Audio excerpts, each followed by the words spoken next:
Hello friends, welcome to Maitreya education hub. Friends, यहाँ पर हम लोग एक इनिशिएटिव अपना रहे हैं जो कि यूपीएससी के लिए काफ़ी रिलेवेंट है और यूपीएससी के पर्सपेक्टिव से ही बनाया गया है, जो कि पीएसआईआर के जो ऑप्शनल के स्टूडेंट हैं उनके लिए ये काफ़ी महत्वपूर्ण है। जैसे कि हम लोग देखते हैं कि पूरे ऑल ओवर इंडिया का ही ले लीजिए आप, अगर आपने कहीं पे कोचिंग इंस्टीट्यूट्स में कहीं पढ़ा होगा तो आपको पता होगा कि ये कोचिंग इंस्टीट्यूट्स जो है कि बहुत ज़्यादा पैसा लेते हैं, लेकिन वो पूरी सिलेबस नहीं करवाते हैं।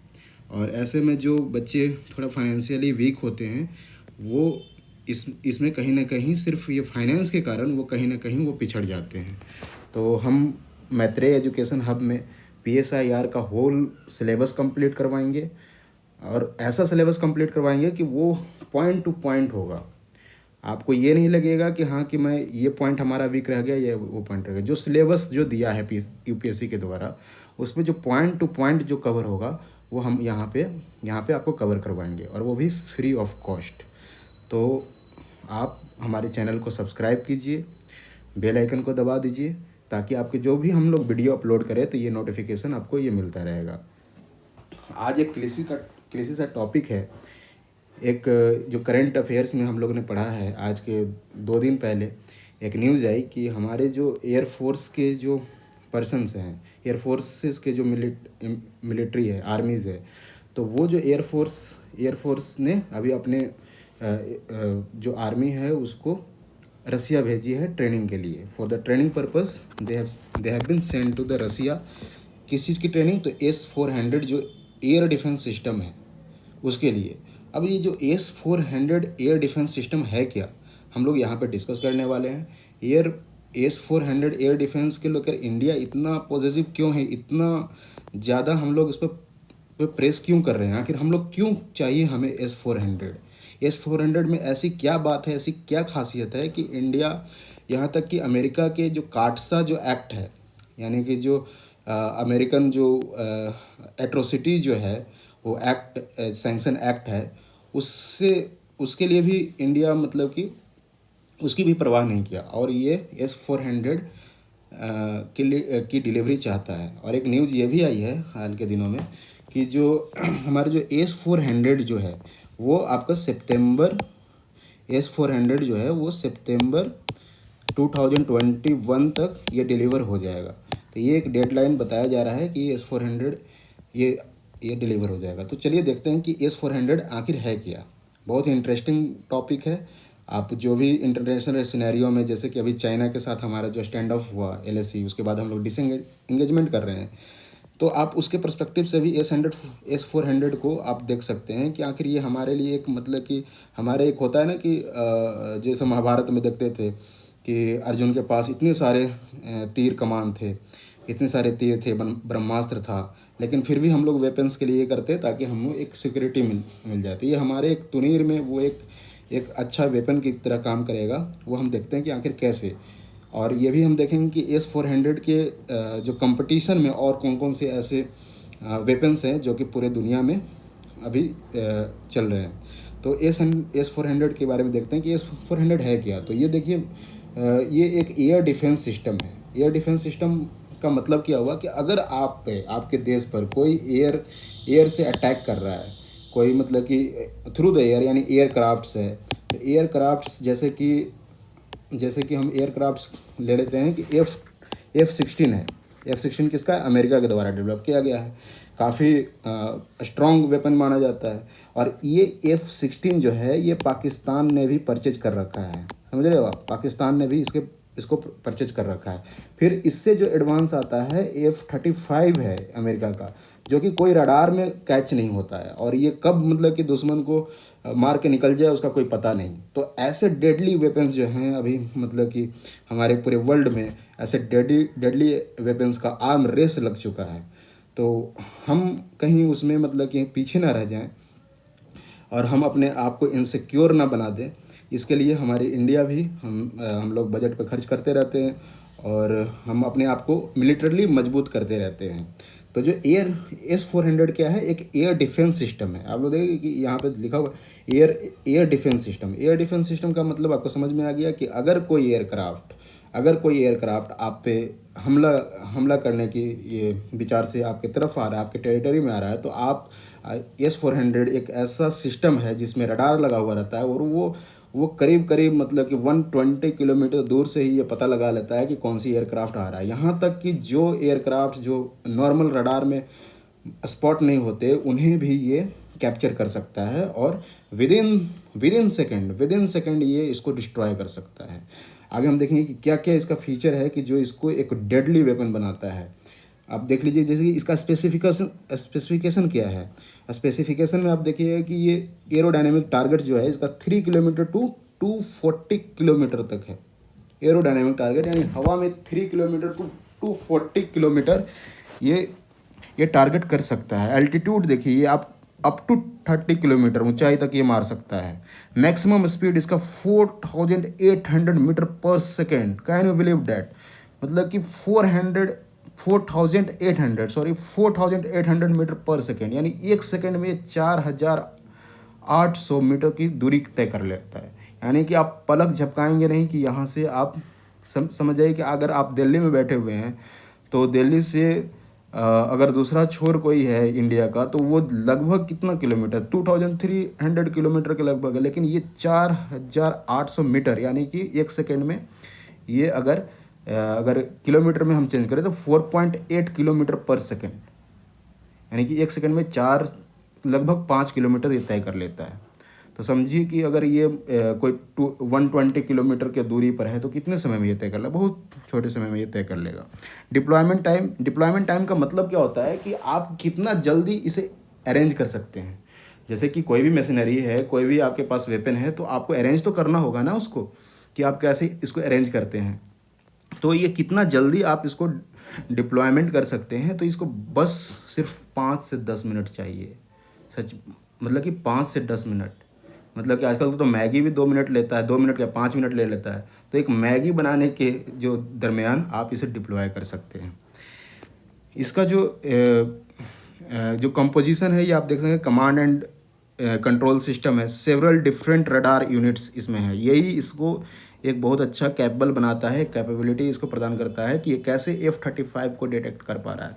ये सेवरल डिफरेंट रडार यूनिट्स है इस पे लगे हुए हैं, कि जो कि पहले ही ये जो कि आप पे अटैक होने वाला है या ये पहले ही उसको भांप लेगा, उसके कंट्रोल सिस्टम में आ जाएगा। वो कंट्रोल सिस्टम फिर आपको वो डिटेक्ट कर लेगा, यानी कि जो भी अटैक होने वाला है उसको डिटेक्ट करके वो पहले ही डिस्ट्रॉय कर सकता है। आगे देखते हैं कि आखिर इंडिया को इतना इसे क्यों चाहिए। तो इसके देखिए सेवरल फैक्टर्स हैं, है ना। जो इम्पोर्टेंट फैक्टर्स हैं उसे मैंने यहाँ पे राइट डाउन किया है।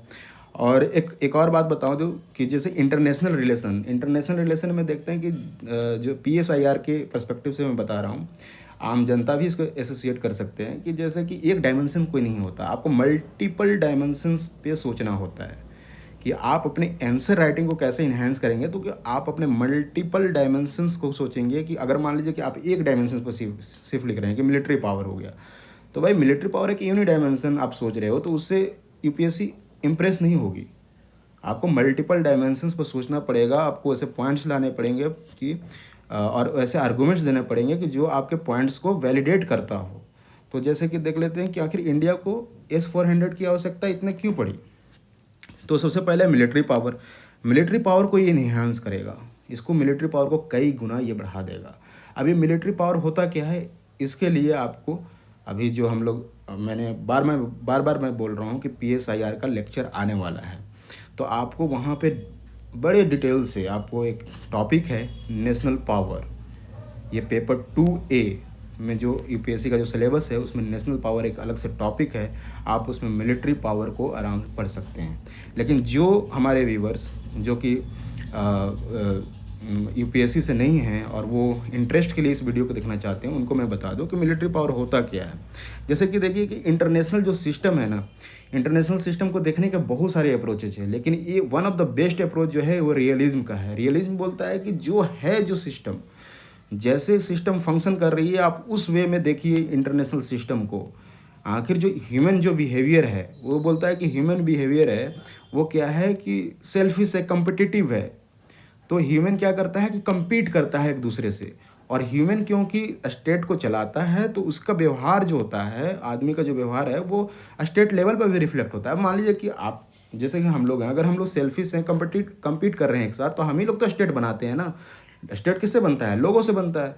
तो लोग जब उसको चलाएंगे तो इसेंशियली है, ये नेसेसरीली है कि ये रियलिज्म बोलता है कि ये नेसेसरीली है कि वो स्टेट भी आपस में compete करेंगे। अब वो किस टर्म में compete कर रहे हैं? वो मिलिट्रली compete कर सकते हैं, वो इकोनॉमिकली compete कर सकते हैं, वो ट्रेड एंड कॉमर्स के पे भी हाथ पर कर सकते हैं। तो जैसे कि रियलिस्ट ने देखा कि, और ये सही भी एक हद तक आप देख सकते हैं, मैं एग्जांपल देके आपको बता सकता हूँ कि इंटरनेशनल जो सिस्टम है वो पावर प्ले है, यानी पावर प्ले गेम है। यानी कि आप क्या करते हो, एक दूसरे से आप पावरफुल बनना चाहते हो। जैसे मान लीजिए कि इंडिया ने S-400 की परचेज कर रहा है, तो पाकिस्तान क्या कर रहा है, उसके बिहार पर वो चाइना से एक system, anti aircraft system purchase कर रहा है। तो वो क्या कर रहा है कि किसी ये शक्ति का संतुलन जो है, ये पूरे इंटरनेशनल सिस्टम को वो एक बैलेंस प्रदान करता है। हम लोग जैसे कि PSIR के जो क्लासेस होंगे उसमें हम बैलेंस ऑफ पावर भी देखेंगे कि बैलेंस ऑफ पावर कैसे इस दुनिया में शांति बनाने में एक अहम रोल निभाता है। तो जैसे कि, तो हमने बताया कि पहला क्या है रीजन कि भाई कि जो ये जो है इंटरनेशनल सिस्टम वो पावर प्ले का गेम है, कि एक दूसरे से वो कम्पीट कर रहे हैं in terms of power. Power बहुत एक ब्रॉड टर्म है, जो कि PSIR के लेक्चर में हम लोग देखेंगे कि पावर में मिलिट्री पावर भी आता है, इकोनॉमिक पावर आता है, एनवायरमेंट पावर आता है, आइडियोलॉजिकल आता है।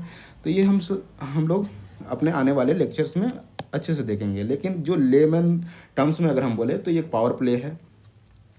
इंटरनेशनल सिस्टम में एनार्की है कि कोई एक रूल नहीं है। आप बोलोगे कि रूल क्यों नहीं है? यूएन है, यूएन के इतने सारे मतलब कि एग्रीमेंट्स हैं, इतने सारे कन्वेंशंस हैं, इतने सारे समिट्स हैं, तो उसमें हम लोग रूल तो बनाते ही हैं। लेकिन मैं बता दूं वो रूल्स बाइंडिंग नहीं होते हैं किसी कंट्री में। अब किसी कंट्री पर तो कैसे, इसका एग्जांपल आप जीता जागता एग्जांपल आप देख सकते हैं कि रसिया ने क्रीमिया को कैप्चर कर लिया, ठीक है। P5 कंट्रीज जिसमें अमेरिका भी है, UK भी है, चाइना भी है, इन्होंने क्या किया, वीटो इस्तेमाल किया कि भाई कि आप क्रीमिया पर ये नहीं कर सकते हैं। तो एक तरह से ये तो रूलिंग हो जाना चाहिए था और रसिया को कैप्चर नहीं करना चाहिए था क्रीमिया को। लेकिन हुआ क्या, रसिया ने क्रीमिया को कैप्चर किया ना। तो इसे बोला जाता है एनार्की। एनार्की का मतलब होता है कि देयर इज नो रूल। तो इंटरनेशनल सिस्टम में कोई रूल नहीं है। तो भाई अगर कोई रूल नहीं है तो आपको अपनी रक्षा स्वयं करनी पड़ेगी ना। आपकी सर्वाइवल का ये सवाल है, आपको अपनी रक्षा स्वयं करनी पड़ेगी, तभी तो आप सर्वाइव कर पाओगे। नहीं तो कोई भी देश आपको कैप्चर कर सकता है, कोई भी देश आपकी सॉवरेनिटी को चैलेंज कर सकता है। ये जो भारी भरकम शब्द हैं, सॉवरेनिटी, इंटीग्रिटी, ये सब हम PSIR के लेक्चर में देखेंगे। आप लोग चिंता मत कीजिए। एक मैं लेमन टर्म से अभी बता रहा हूँ कि आपको सर्वाइवल चाहिए, आपको जीना तो है, अपने जीने के लिए तो आप ये करिए। तो जीने के लिए जो एफर्ट करते हैं वो लोग, वो क्या करेंगे, आर्म रेस में जाएंगे, यानी कि वो आर्म पे ज़्यादा खर्च करेंगे, नए नए वेपन्स खरीदेंगे या फिर अपने घरेलू वेपन्स बनाएंगे। तो ये जो बोलता है कि ये जो सिस्टम है इसमें आपको क्या है कि दो ही एक चीज़ है कि दो ही तरीके से आप सर्वाइव कर सकते हैं। एक तो या तो अपने पावर को इंक्रीज कर ले, या तो अपने सिक्योरिटी को इंक्रीज कर ले, इन्हेंस कर ले अपने सिक्योरिटी को इस तरह से कि आप पे कोई अटैक ही ना करे। और ये जो सिक्योरिटी है, ये सिक्योरिटी ही क्या करता है, एक डेटरेंस की तरह यूज होता है। कि डेटरेंस का मतलब समझे कि जैसे कि भाई कि अगर तुम्हारे पास न्यूक्लियर वेपन है, तो न्यूक्लियर वेपन है तो हमारे पास भी न्यूक्लियर वेपन है, तो अगर तुम अटैक करोगे तो हम थोड़ी छोड़ेंगे। जैसे मान लो इंडिया के पास ये न्यूक्लियर वेपन है, पाकिस्तान के पास भी न्यूक्लियर वेपन है। अगर पाकिस्तान धमकी कल देता है कि नहीं कि मैं न्यूक्लियर अटैक कर दूंगा, तो हमारे पास भी तो न्यूक्लियर वेपन है।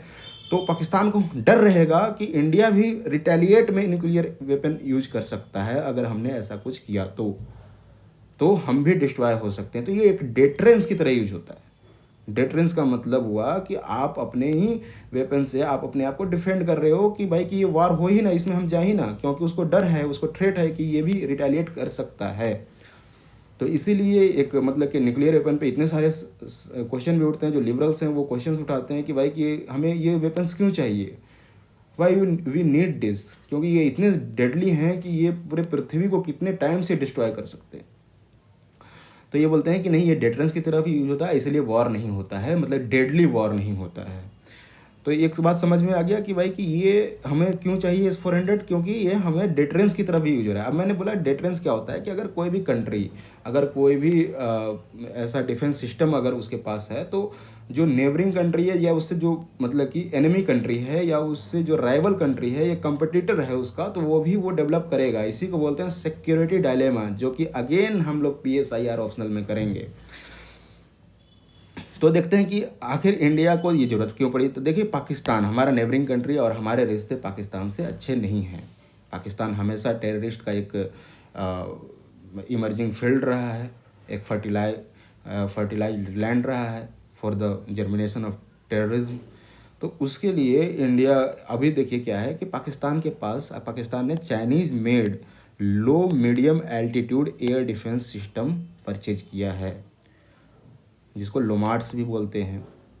अब ये भी एक क्या है कि एंटी एयरक्राफ्ट सिस्टम है या एयर डिफेंस मिसाइल है। तो इंडिया ने इसके रिस्पॉन्स में क्या किया भाई, तो इंडिया ने क्या किया है कि इजराइल से हमने स्पाइडर सिस्टम खरीदा। क्या करता है स्पाइडर सिस्टम, ये भी क्या है, एक एयर डिफेंस सिस्टम है। उसके बाद हम लोग जो रसिया से S-400 खरीद रहे हैं। क्या खरीद रहे हैं? एशिया से S-400, जिसके जो हमारा आज का टॉपिक भी है कि S-400 आखिर हमें क्यों चाहिए। इसका मैंने पहले ही बताया कि इसकी डिलीवरी जो है वो सितंबर 2021 तक हो जाएगी। ऐसा अभी एक डेडलाइन दिया गया है रसिया की तरफ से इंडिया को। अब इसकी खासियत, एक बहुत बड़ी खासियत इसकी क्या है कि ये both endo atmospheric and exo atmospheric में ये अटैक कर सकता है। आप बोलो कि ये इंडो एटमॉस्फेरिक और एक्जो एटमॉस्फेरिक क्या है, क्या ये बाकी देशों के पास नहीं है? तो भाई पाकिस्तान के पास तो बिल्कुल नहीं है। जो ये रेंज जो है इसका इंडो एटमॉस्फेरिक में क्या हुआ कि ये विद इन द अर्थ के जो एटमॉस्फेयर है उसमें भी ये टारगेट कर सकता है, एंड आउटसाइड द एटमॉस्फेयर। आप समझ सकते हो कि हमारी मतलब कि जो पृथ्वी की जो है एटमॉस्फेयर कितने किलोमीटर तक है, बताइए आप कमेंट में कि कितने किलोमीटर तक। तो उसके ऊपर भी ये जाकर वार कर सकता है। और ये कैसे क्यों करेगा, और क्या कि इसका जो एक रडार सिस्टम है, जो कि रडार सिस्टम, क्योंकि ये पूरा एक सिस्टम है, ये मिसाइल सिस्टम है। इसमें 4-5 ऐसे बैटरीज होते हैं। बैटरीज का मतलब कि 4-5 इसके सेक्शंस होते हैं, वो मिसाइल का सेक्शंस होते हैं, एक बंच होता है वो। ये एक मतलब कि व्हीकल के थ्रू कैरी किया जाता है, उसमें रडार सिस्टम लगाए जाते हैं, वो जो डिटेक्ट करता है। कंट्रोल सिस्टम होता है, कंट्रोल किया जाता है एक टारगेट, और ये टारगेटेड मतलब कि ये एक स्पॉट पर टारगेट करता है, एक पार्टिकुलर ऑब्जेक्ट को ही टारगेट करता है, पार्टिकुलर एयरक्राफ्ट को ही टारगेट करेगा जाकर। एक्यूरेसी बहुत अच्छी है इसकी। तो इस वजह से हम लोग S-400 ये ले रहे हैं। अब देखिए अमेरिका के पास इसके बदले में क्या है। तो अमेरिका, हम लोग क्या था कि ये भी बात आई थी कि भाई कि हम लोग S-400 ही क्यों खरीद रहे हैं। अभी क्या है कि अमेरिका हमारे काफ़ी क्लोज है, वो हमारे काफ़ी फ्रेंडली एलाई है। हम लोग देख रहे हैं क्वाड में हम लोग एक साथ एक्सरसाइज कर रहे हैं for the Pacific, Indo Pacific ocean के डिफेंस में। तो हम लोग भाई कि वो S-400 हम लोग रसिया से खरीद रहे हैं। और रसिया और अमेरिका, आप देख रहे हैं कि USSR जब कोल्ड वॉर एरा चल रहा था उस समय से दोनों राइवल्स हैं। तो दोनों, और जो अमेरिका है उसने काटसा में रसिया को भी, एक देश में एक रसिया को भी एज ए कंट्री एक डाल रखा है कि अगर रसिया से आप कुछ ट्रेड कर रहे हैं तो आपको भी एक सैंक्शन आपको झेलना पड़ेगा। तो जो है कि अमेरिका के पास इसके बदले क्या है, द पैट्रियोट मिसाइल। लेकिन हम लोग पैट्रियोट नहीं खरीद रहे हैं, हम लोग S-400 के लिए जा रहे हैं। मैं बताऊंगा आगे कि ऐसा क्यों कर रहे हैं, S-400 में ऐसा क्या खास बात है। तो बहुत सारे आपको पता चलेगा कि बहुत सारे पैरामीटर्स ऐसे हैं कि जो पैट्रियोट मिसाइल से कहीं आगे है S-400।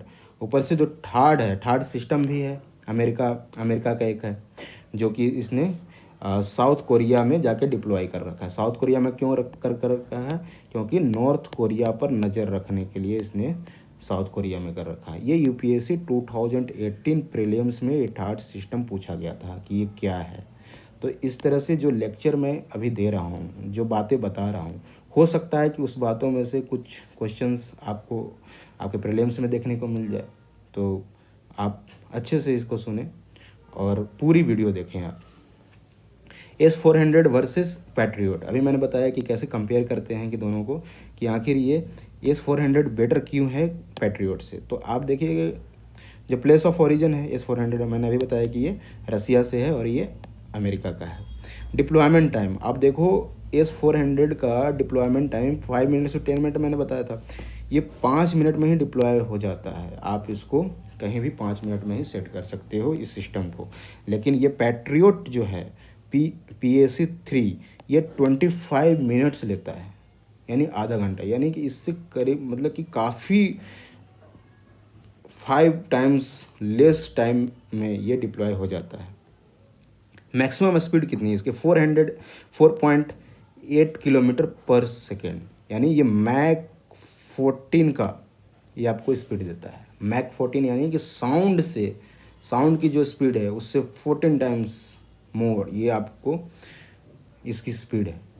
और जबकि देखिए पैट्रियोट की क्या है भाई, 4.1 मैक। तो कहीं भी ये पैट्रियोट जो है अमेरिका का जो मतलब कि मिसाइल सिस्टम है वो S-400 के बराबर में कहीं नहीं है, कहीं ठहरता नहीं है। तो हम लोग भाई S-400 के लिए क्यों नहीं जाए। ऑपरेशनल रेंज है ये up to 400 kilometre operational range है। रेंज का मतलब ये हॉरिजेंटल रेंज की बात कर रहा है, क्योंकि कोई भी अगर आप फायर करते हैं, जैसे कि ये मिसाइल सिस्टम है इसका, ये ऐसे होता है, तो यहाँ से जो मिसाइल निकलेगा तो वो वर्टिकली नहीं जाता, ये प्रोजेक्टाइल मोशन बनाता है और अपने टारगेट को हिट करता है। तो ये अप टू 400 किलोमीटर है।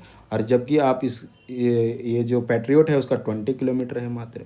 हाइट रेंज ऑफ टारगेट कितनी ऊंचाई तक ये है, तो 10 मीटर से लेकर, यानी कि इतनी कम दूरी तक को भी ये टारगेट कर सकता है। 10 मीटर अगर कोई भी ऐसा मतलब एयरक्राफ्ट है, इसलिए तो ये F-35 के लिए भी ये डेडली वेपन है। क्योंकि कोई भी एयरक्राफ्ट क्या करता है, कभी कभी क्या होता है कि रडार में ना आए, रडार सिस्टम से बचने के लिए वो बहुत ही लो फ्लाई करते हैं। तो आप देख रहे हो कि ये 10 मीटर की जो हाइट पर ये जो टारगेट जा रहा है उसको भी ये हिट कर सकता है। एंड इसकी जो रेंज जाती है 30 अप टू 30 किलोमीटर। बल्कि और इसी की मतलब कि जो कंपेरिजन आप पैट्रियोट का देखिएगा तो 50 मीटर टू 25 किलोमीटर। तो बेटर कौन हुआ? S-400। अब सबसे बड़ी बात मैंने जो यहाँ पर ये लिखा है कि भाई कि ये कॉस्ट इफेक्टिव कितना है। क्योंकि सबसे बड़ी बात तो यही आती है कि भाई कि कॉस्ट क्या होगा हमारा, क्योंकि आपको जो परचेज करना है आपको अपनी फाइनेंशियल स्ट्रेंथ भी तो देखनी है। तो ये जो है इसकी जो कॉस्ट है वो पैट्रियोट से बिल्कुल हाफ है, एग्जैक्ट हाफ है। ये जो है 1 बिलियन, पैट्रियोट जो है $1 बिलियन में है पर जो मिसाइल सिस्टम है, और ये जो है मात्र आपके $500 मिलियन। ये बिलियन आप देख रहे हो, ये मिलियन। तो this is a better choice for India, and India should definitely go for S-400. According to my analysis, India should go for S-400। और जो कि इंडिया के जो एयर फोर्सेस के जवान हैं वो चले भी गए हैं ट्रेनिंग के लिए। ये जो सोर्स है मेरा, आप बताओगे कि ये क्या सोर्स है, क्योंकि जो मैं ये बोल रहा हूँ ये बहुत रेलेवेंट है आपके अपकमिंग एग्ज़ाम से। तो एक रेलेवेंट सोर्स तो होना चाहिए कि मैं ये किस सोर्स से बोल रहा हूँ, तभी तो आपको विश्वास होगा। और ऐसे भी अगर हम लोग इधर उधर के सोर्सेस, बहुत सारे सोर्सेस ऐसे होते हैं कि जो गलत चीज़ें बताते हैं, जिनका डेटा एक्यूरेट नहीं होता। अगर वो डेटा आप एग्ज़ाम में कोट करोगे तो हो सकता है कि मिस्टेकन हो वो डेटा। तो ये जो मैं बोल रहा हूँ, एक रिसर्च पेपर अभी आया है, एक रिपोर्ट आया है, स्पेशल रिपोर्ट है किसका? ORF का। ORF आप लोग जानते हो, ये जो इंडिया का एक रिसर्च ऑर्गेनाइजेशन है जो कि IR की स्टडी करता है।